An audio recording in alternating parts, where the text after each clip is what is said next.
Hi guys, as part of my food prep, I thought I would show you how I wrap my meat. I just got home from Trader Joe's, so I have my frozen chicken breasts in the freezer already, and then I have to wrap all of this. I just wanted to show you that I have some Ziploc freezer bags in here. I have quite a few actually, and I use these to wrap my meat. I feel like it's okay to reuse them because the meat is in a package and then I wrap it in aluminum foil and then I put it in the freezer bag, so I don't really feel like any raw meat touches it and I don't really have a problem with it. And some of them are labeled and I just stick them in here. Sometimes there's stuff piled in on top of it when it's really full, but I just keep them in here and that way I know that those are the ones for meat and I can reuse them. Start with the chicken thighs. I just have a sheet of aluminum foil and I just wrap it up in here. I like to do this because it really protects everything from getting freezer burn. So I just wrap it in the aluminum foil. I'm doing this with one hand. I really need to get this put away so I didn't have time to set up the tripod or anything. So I just wrap it up and then I stick it in the freezer bag and then I label it so I know what is in there. If you stock up and you're not planning to use your meat within a month, then definitely add the date to it. I always just buy what we are going to use throughout the month, so I don't usually add the date because I'm going to use it anyway. So I have it all set to go in the refrigerator like that. So I have my couple packages of chicken, and then I wrapped my ground beef. They were already in 1 pound packages, so I just wrapped them all separately and they all fit in this one freezer bag. And then I wrapped my beef stew meat, and then I have my pork loin and my pork cutlets. I cut my pork loin in half because it was a little over 2 pounds. Sometimes you use the whole pork loin depending on what I make, but the things I'm going to make this month, I really only need a little over 1 pound so that I don't have a ton of leftovers because John's working like crazy and my kids are at school, so I'm the only one that can really eat leftovers and there's only so much I can eat. So I didn't want it to go to waste and I saved a little money that way. So I'm just going to put all of this in the freezer.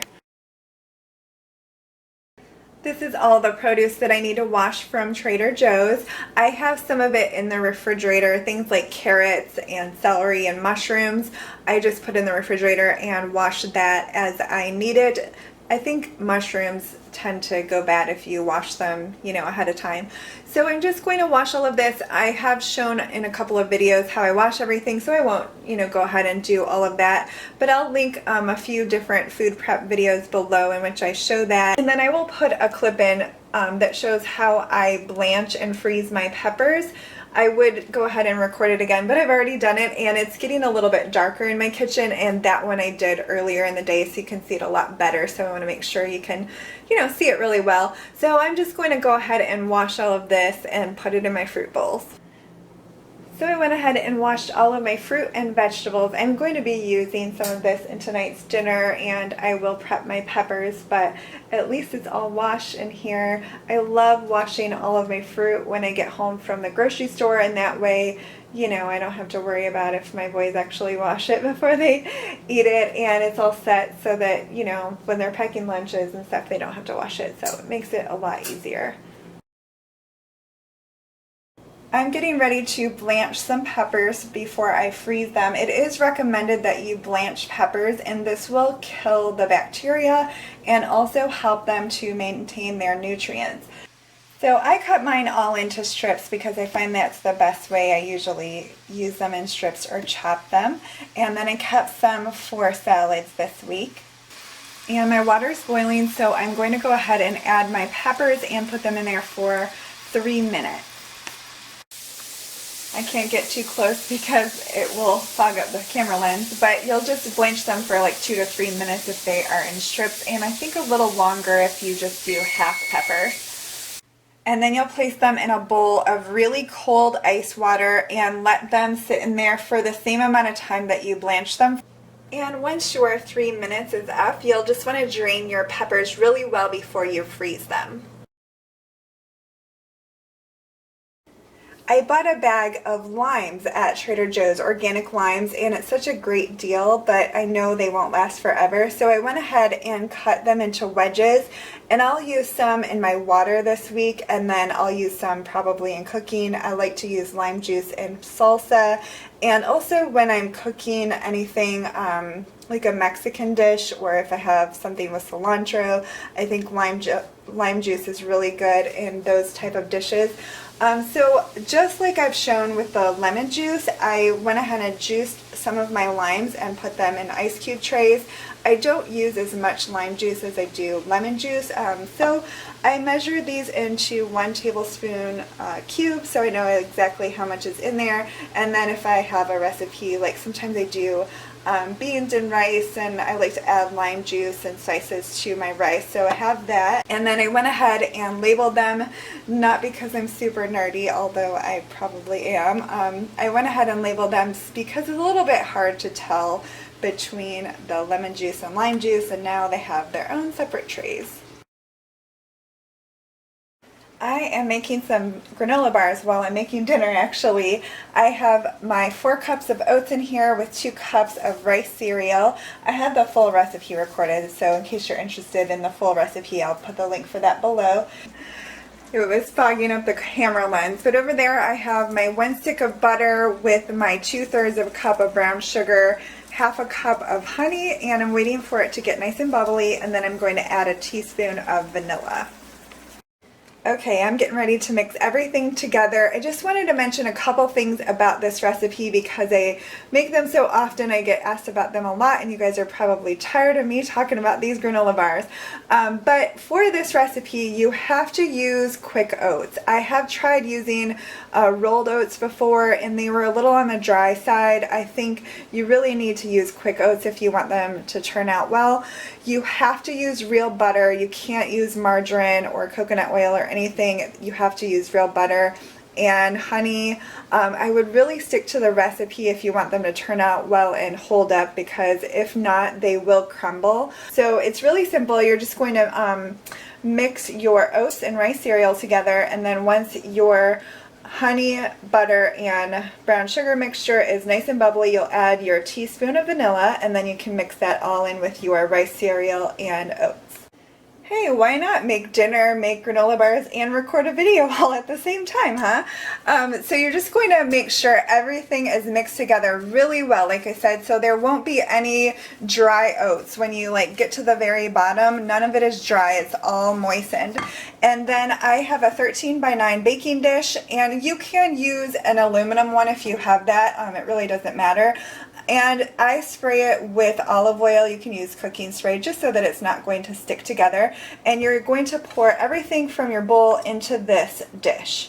And then the key is to really push it down in there. I mean, you really want to push it down in there, and that way they aren't going to crumble. Also, another key is to put it in the refrigerator for, I always said 20 minutes, but actually if you do 30 minutes, you shouldn't have any problem with them crumbling, because they will definitely be firm after 30 minutes. And if you want, I mean, you can really press it down with your spatula and just make sure everything's really packed in there. That's one of the keys to keeping them, in the shape they're supposed to be in, and that way they won't crumble. And you just want to kind of flatten them out really well. I added chocolate chips and coconut to mine. You could do just chocolate chips or any kind of topping that you want, nuts or cranberries or whatever, but you're going to push those down in there too, and make sure that everything is still nice and flat, and just really, push it in there. And then you're going to let it sit and cool for probably 20 minutes or so, and then pop it in the refrigerator for 30 minutes, and they should be nice and firm and ready to cut at that point. Okay, so here they are after 30 minutes of being in the refrigerator, and they're going to be nice and firm. So when you touch them, nothing's going to crumble, nothing's going to stick to your fingers, and then you can go ahead and cut them. You can cut your granola bars into 12 pieces or 16 pieces. It kind of depends on which size you want. I've been cutting mine a little bit larger because I have teenage boys and they need a little bit bigger of a granola bar. So your granola bar should come out clean if you just, make sure they're nice and firm before you cut them. Stick them in the refrigerator for about a half an hour, and as you can see, mine didn't crumble and they came out clean. I'm getting ready to make some of the bacon breakfast muffins that I've shown in a couple of food prep videos. I have some turkey bacon here that I'm going to pop in the oven, and I think I'm going to use Black Forest ham in the other dozen. I'm going to make a couple batches of them, and that way I can just try something a little different. I do leave the cheese out of the recipe, and my guys seem to like them, so it depends on what you like, but you can definitely leave the cheese out and it really doesn't affect anything. I am going to link the original recipe below for you guys too. I am just mixing the batter together for the muffins. I just went ahead and put the turkey bacon and the Black Forest ham in there together instead of making two separate batches, because my guys will not mind at all. They are of the philosophy, the more meat the merrier, so it just made it a little easier too. I have my muffin tins sprayed with a little bit of olive oil, and I'm just going to add my batter. These are all set to go in the oven, and I'm going to put them in a 400-degree oven for 15 to 20 minutes. I have my bacon breakfast muffins in the oven, and I decided to kind of make up a banana oatmeal peanut butter breakfast muffin. So I'm just kind of making this up based on what I want to put in there. So hopefully they turn out okay. I have oats, flour, baking powder, and I'm going to add some baking soda. And then I'll add some bananas, peanut butter, coconut oil, and I'm not sure what else. Okay, I'm letting these muffins cool for a few minutes in the pan, and then I'll set them on a baking rack to finish cooling. Then I'm still working on these muffins over here and kind of messing around. I'm mashing some bananas right now to put in there, and I'll just kind of, mix it up and see what it looks like. I still need to add the coconut oil and the peanut butter. Okay, I might be stating the obvious here, but this is stuff that I didn't know when I first started cooking. So say you're going to measure oil and peanut butter, definitely measure out the oil first, because it will kind of grease your measuring cup for your peanut butter, and then it won't stick as bad. Now if you're not using oil and you need to measure peanut butter in a measuring cup, you can go ahead and spray it with olive oil or cooking spray or coconut oil, and that way it won't stick as bad. It will still stick a little bit, but it will clean up a lot easier than if you just put it right in the measuring cup. Okay, I'm mixing everything up. It looks pretty good. I might need to add a little bit more oil. And of course I can't taste these, so it's always hard when you can't taste what you're making. But my guys are pretty good taste testers. Okay, here we go. This looks about right. Hopefully they turn out well.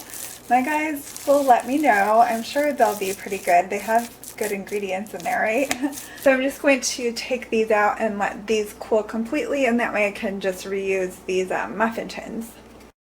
Okay, so I washed my muffin tins and sprayed them with a little bit of olive oil, and now we will see if my muffins turn out okay. What if they're a total fail? Will I keep this clip in there? I got exactly 24 muffins, which is pretty nice, so hopefully they'll turn out okay. I have the oven preheated to 375. I'm going to put them in there for 20 minutes and then check them. They'll probably take a little bit longer, I'm not sure, but 20 minutes to start out with.